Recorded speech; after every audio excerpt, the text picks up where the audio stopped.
Hey everyone, welcome to The Explainer. Today, we're zeroing in on a genuinely dangerous trap in the Indian equity markets. And that's the stubborn belief that top-line growth is just everything. Look, in these narrative-driven environments we're seeing, staring strictly at revenue is a surefire way to lose your shirt. So let's dive into how to look past the numbers management wants you to see and uncover what's actually happening under the hood. Capital is rarely lost gradually. It disappears in a single violent correction. Man, that is the stark, brutal reality of investing, isn't it? It's the kind of sudden shock that leaves investors completely blindsided, wondering how they missed what, in hindsight, seems so incredibly obvious. Today, we are going to train ourselves to spot those exact warning signs long before the rest of the market even catches on. Because, let's be honest, India's equity markets have a pretty uncomfortable history with exactly this kind of sudden unraveling. I mean, names like Sachem Computer Services, Unitech, DHFL, and ILNFS, they still send shivers down investors' spines, right? And the crazy thing is, every single one of them tells the exact same story. The consensus view was always, hey, these businesses are fundamentally sound. Until, well, suddenly they weren't.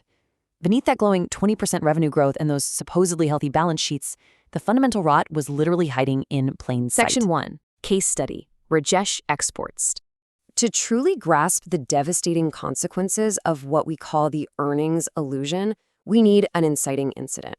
Check out this number, 15.15 lakh crore rupees. Yeah, you heard that right.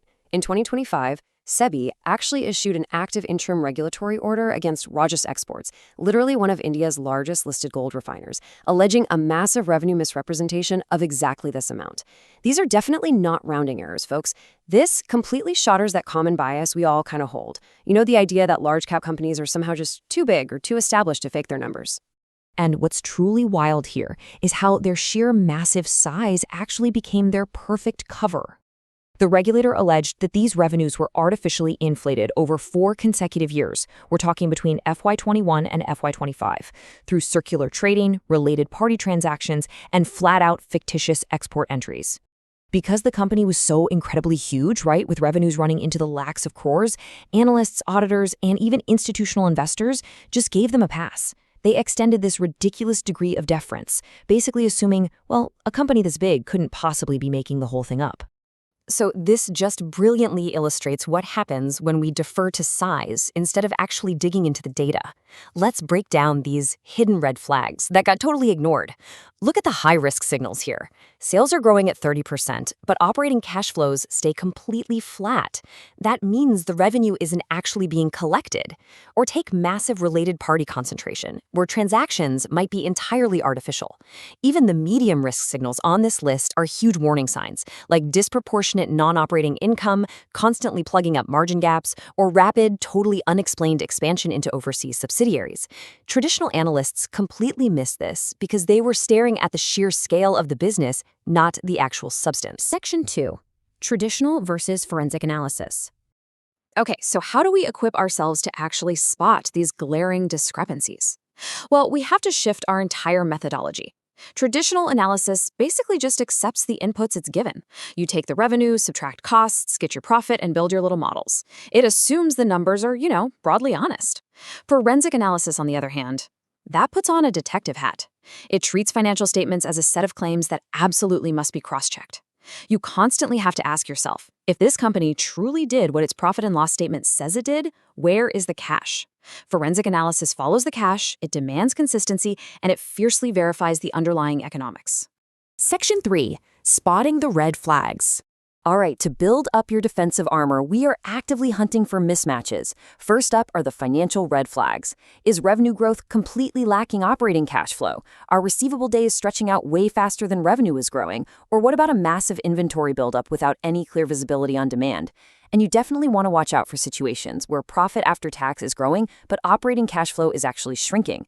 Just remember this, reported earnings are a management construct. Cash flow, though, that is a hard reality. It's just significantly harder to fake actual cash in the bank. Next, we've got accounting red flags. Listen, seemingly minor accounting tweaks can be aggressively used to defer costs and artificially inflate short-term profits.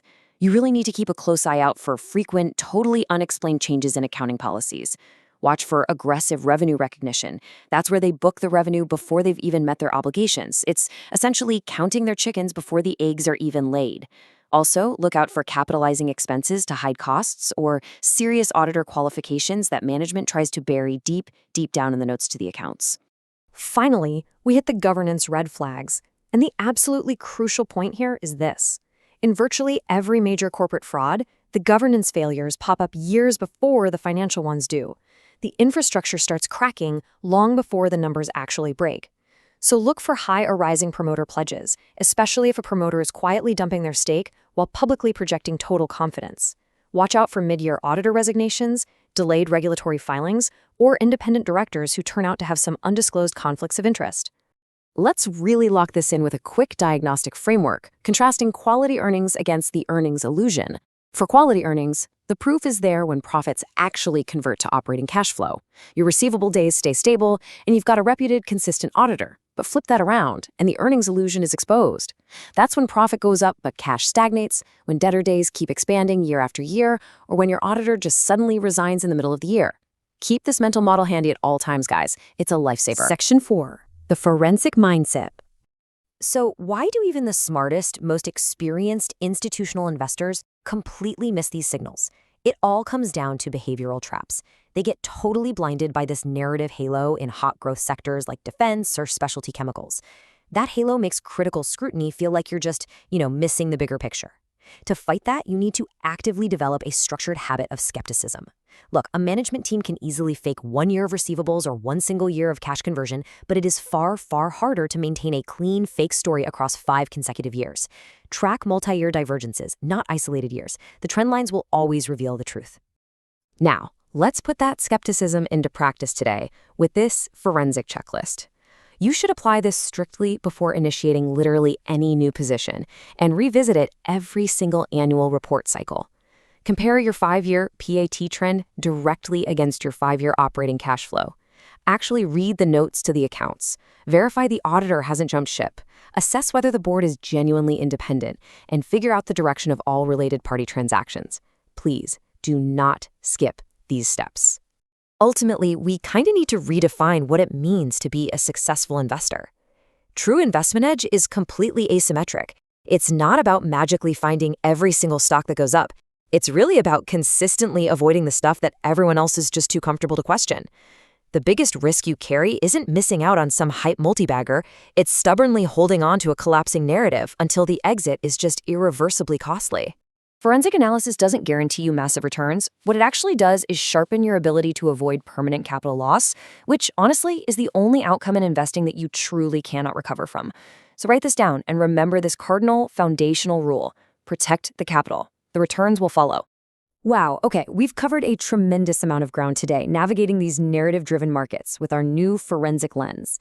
I would absolutely love to hear how you plan to use this checklist. But more importantly, looking at the crazy equity market right now, which stocks should we analyze next? Drop your thoughts below and keep that forensic mindset sharp.